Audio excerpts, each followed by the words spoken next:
Сәлеметсіздер ме, оқушылар? Бүгінгі сабақтың тақырыбы сандық технология. Сабақтың мақсаты тыңдалым материалдары негізінде сұрақтарға жауап беру.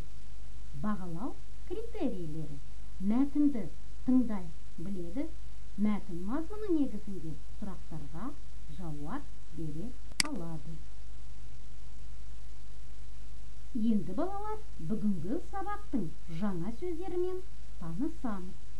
Сандық, сандық, цифровой, қарыштап, қарыштап, стремительно, бүкіл әлемдік,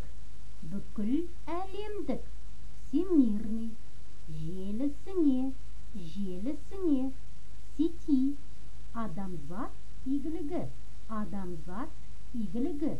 благо человечества, жылдам шешу, быстро решить. Келесі тапсырма бейнеролик көреміз. Содан кейін балалар сұрақтарға жауап береміз. Мұқият тыңдаймыз. Енді басқа салаларға тоқталып кететін болсақ, онда ақпарат технологиясы білім беру саласында да бүгінгі таңда өте кең рөл ойнайды. Және мен интернет торабынан қазақ тілінде мақала алдым, және оның сілтемесін осы видеоның астында қалдырамын. Яғни бұл жерде жазғаны енді кішкене көз жүгіртіп тез оқып кетейік. Ақпарат технологиясы, яғни ақпарат коммуникациялық технологияларды қолдана отырып, электрондық есептеуіш техникасымен жұмыс істеуге, оқу барысында компьютерді пайдалануға, модельдеуге, электрондық оқулықтарды, интерактивті құралдарды қолдануға, интернетте жұмыс істеуге, компьютерлік оқыту бағдарламаларына негізделеді. Яғни ақпараттық технологиялық электрондық есептеуіш техникаларын қолдана отырып, бүгінгі уақытта осы білім беру саласында өте тиімді әрі жылдам және жоғары деңгейде атқаруға мүмкіндік береді. Және кішкене төмен жағындағы мағлұматтарды тез оқып кетейік, және бұл мақаланы өздеріңізге оқып таныстырсыздар деген ойдамын. Яғни ақпараттық әдістемелік материалдар коммуникациялық байланыс құралдарын пайдалану арқылы білім беруді жетілдіруді көздейді дейді.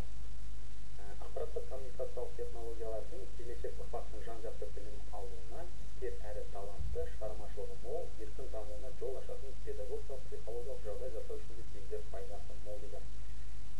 Яғни бұл мәліметтер барлығын білеміз, технологияның атқаратын рөлі, оның маңыздылығы өте жоғары. 21-ші ғасыр бұл ақпараттық қоғам дәуірі, технология мәдениет дәуірі, айналадағы дүниеге, адамның денсаулығына, кәсіби мәдениеттілігіне мұқият қарайтын дәуір деп жазды.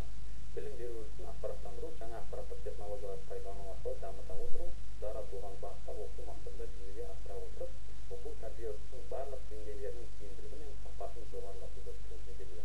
Яғни бұл жерде жазылған мақала көрініп тұр, мұғалім ісімен жазылған екен, және бұл жерде кішкене әрлеп, әдемілеп, яғни осы технологияны қолдана отырып, ақпарат технологиясын қолдана отырып, бүгінгі білім беру саласында да мол табысқа жетуге мүмкін деп жазған екен.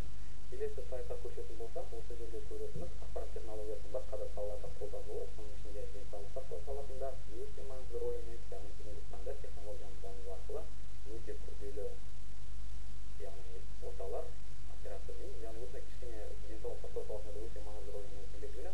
Қаржы саласын алсақ, экономика немесе сауда-саттық, тасымалдау, әскери сала, яғни қай саланы қарастырсақ та ақпарат технологиясын табуға болады. Және осы ақпарат технологиясы барлық саланың өте кең әрі жылдам дамуына мүмкіндік жасап отыр. Олай болса, осы ақпарат технологиясының не екенін түсіндік деген ойдамын. Және біз келесі сабақта осы ақпарат технологиясының мамандар тізіміне тоқталайық.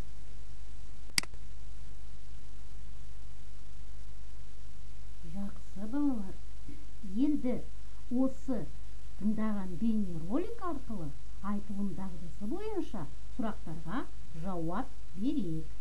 Бірінші сұрақ: ақпараттық технология деген не? Қалай ойлайсың? Екінші сұрақ: ақпараттық технологияның қандай түрлерін білесің? Үшінші сұрақ: ақпараттық технологиясыз өмір сүруге бола ма?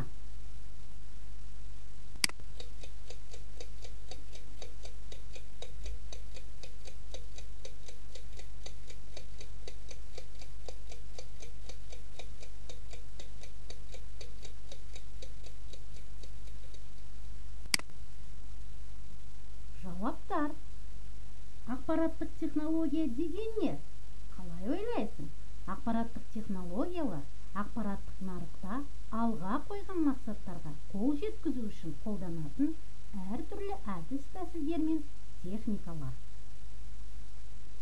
Ақпараттық технологияның қандай түрлерін білесің?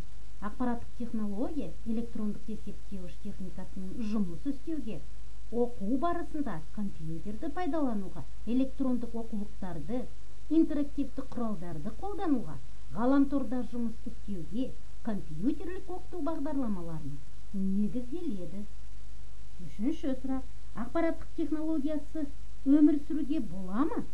Әрине балалар, қазір ақпараттық технологиясы өмір сүруге мүмкін емес.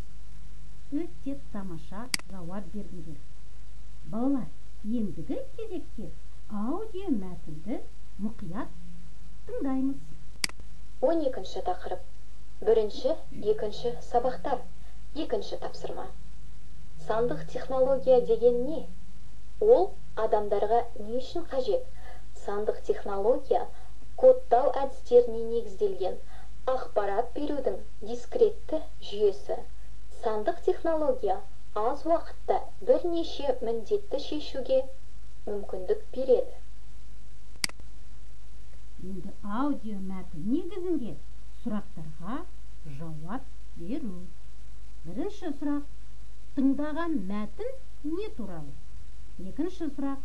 Сандық технология деген не? Тыңдаған мәтін сандық технология туралы. Дұрыс балалар. Сандық технология деген не екен? Сандық технология кодтау әдістеріне негізделген ақпарат берудің дискретті жүйесі.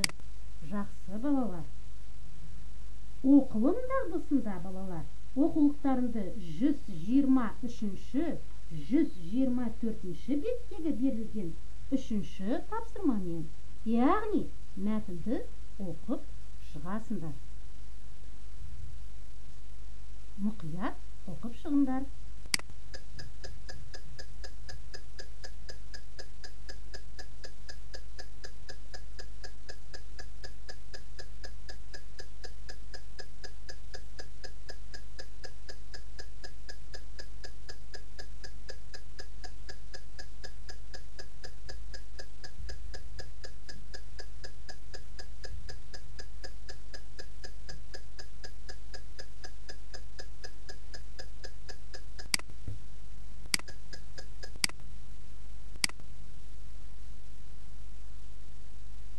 Жақсы балалар, енді жазылым дағдысында осы оқыған мәтін бойынша 9-шы тапсырманы орындаймыз. Көп нүктенің орнына қажетті сөздерді жаз. Қажетті сөздер: адамзат игілігіне, жылдам шешуге, сандық, қарыштап, бүкіл әлемдік, ақпаратты, желісі. Сандық технология көп нүктенің орнына дамып келеді. Сандық технология көп нүктенің орнына сөз қоямыз. Тез алу үшін қолданылады. Әрі қарай балалар, мұқият оқып, тапсырманы жасаймыз.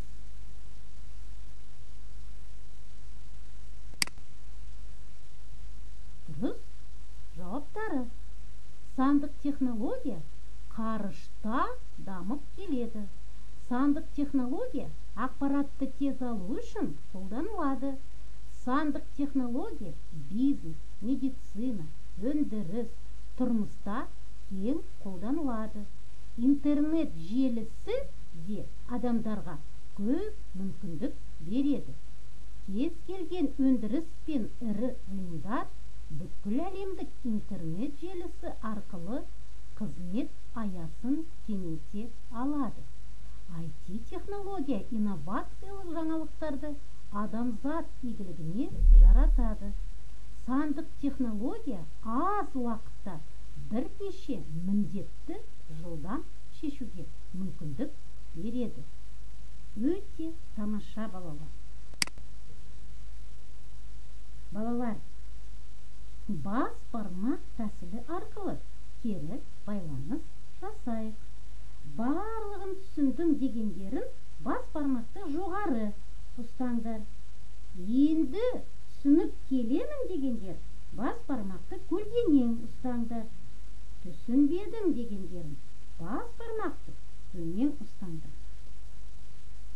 Балалар, сендер жаңа тақырып бойынша бүгін ең негізгі ақпаратты алдыңыздар. Егер сұрақтарыңыз болса, оларды мұғалімге қоя аласыздар. Назарларыңызға рахмет. Сау болыңыздар, балалар.